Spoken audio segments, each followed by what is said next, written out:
Hello friends, welcome to my channel. আজকে আমি রান্না করব কেসকি মাছের তরকারি। এই কেসকি মাছের তরকারিটা আমি বেগুন দিয়ে রান্না করব। এইভাবে বেগুন দিয়ে কেসকি মাছের তরকারি রান্না করে খেয়ে দেখবেন, ভালো লাগে। রান্না করা খুবই সহজ এবং একদম কম সময় হয়ে যায়।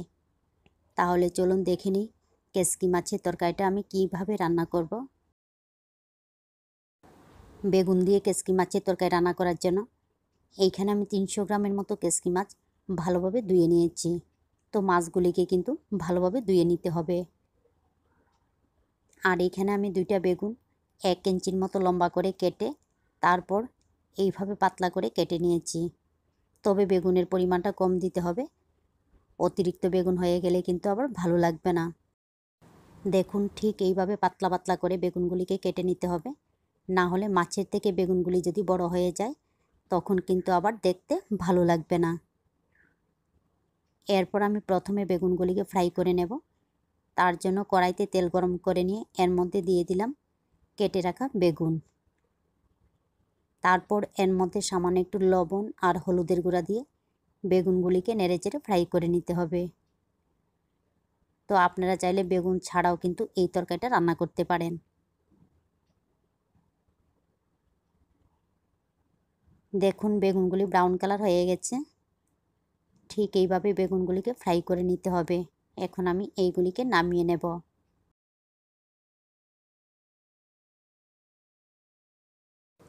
আবারও কড়াইতে দিয়ে দিচ্ছি তেল। তেলের পরিমাণটা আমি একটু বেশি দিলাম, কারণ একই সঙ্গে আমি মাছের তরকারিটা রান্না করে নেব। তেল ভালোভাবে গরম করে নিয়ে এর মধ্যে মিডিয়াম সাইজে 2টা পেঁয়াজ কুচি দিয়ে এইগুলিকে ব্রাউন কালার করে ফ্রাই করে নিতে হবে।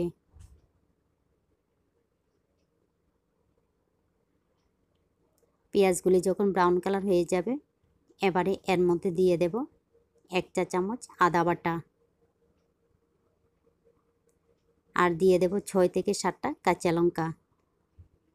কাঁচা লঙ্কাগুলিকে আমি মাঝখান দিয়ে কেটে নিয়েছি, তবে ঝালটা আপনাদের পছন্দ মতো দিয়ে দেবেন। আর দিয়ে দেব 1 চা চামচ লাল মরিচের গুঁড়া।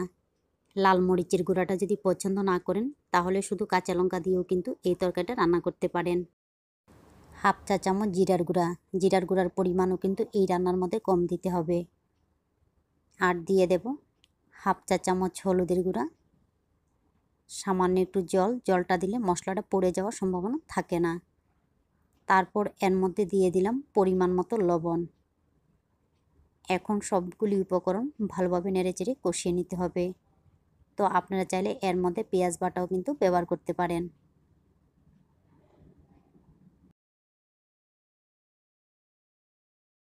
কম আঁচে এইগুলিকে নেড়েচেড়ে কষিয়ে নেওয়ার পর দেখুন মশলাগুলি খুব সুন্দর কষানো হয়ে গেছে। এবারে এর মধ্যে দিয়ে দেব ধুয়ে রাখা কেসকি মাছ।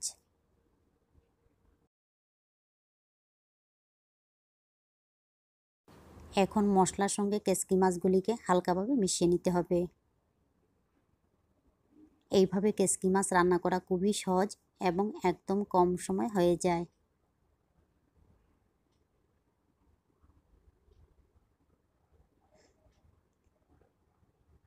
এইগুলিকে হালকাভাবে মিশিয়ে নেওয়ার পর চুলার আঁচটা মিডিয়াম টু লো ফ্লেমে রেখে এইগুলিকে রান্না করব। তবে একটু পরপর কড়াইয়ের 2 সাইড ধরে এইভাবে একটু নেড়ে দিতে হবে, তাহলে নিচে লেগে যাওয়ার সম্ভাবনা থাকবে না। তারপর এইভাবে উল্টে দিতে হবে। খুন্তি বা চামচ ব্যবহার না করে এইভাবে যদি উল্টে দেন তাহলে একটা মাছও কিন্তু ভেঙে যাওয়ার সম্ভাবনা থাকবে না। 2 থেকে 3 বার কড়াইয়ের 2 সাইড ধরে নেড়েচেড়ে উল্টে পাল্টে কষিয়ে নেওয়ার পর আমার মাছগুলি কষানো হয়ে গেছে। তবে কেসকি মাছ বেশিক্ষণ কষিয়ে নিলে কিন্তু আবার ভালো লাগবে না।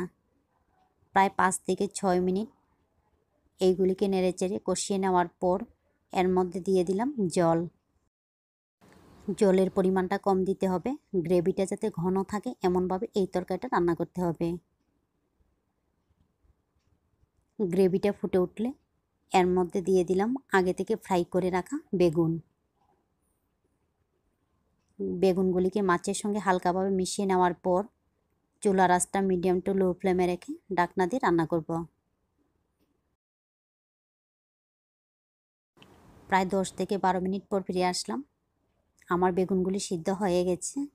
তবে বেগুন সিদ্ধ হতে সময় লাগে না, বেগুন ভাজার সময় কিন্তু সিদ্ধ হয়ে যায়। আর গ্রেভিটা ঠিক এমনভাবে থাকলেই ভালো লাগে। তো আমার রান্না সম্পূর্ণ কমপ্লিট, এখন আমি নামিয়ে নেব। আপনারা চাইলে এর মধ্যে সামান্য একটু ধনিয়া পাতা কুচিও ব্যবহার করতে পারেন। ধনিয়া পাতাটা ব্যবহার করলে আরও বেশি ভালো লাগবে। এইভাবে বেগুন দিয়ে কেচকি মাছ রান্না করে খেয়ে দেখবেন, ভালো লাগে। আর ভালো লাগলে অবশ্যই লাইক, শেয়ার এবং সাবস্ক্রাইব করবেন। আপনারা ভালো থাকবেন, সুস্থ থাকবেন আর আমার নিত্য নতুন ভিডিও দেখবেন।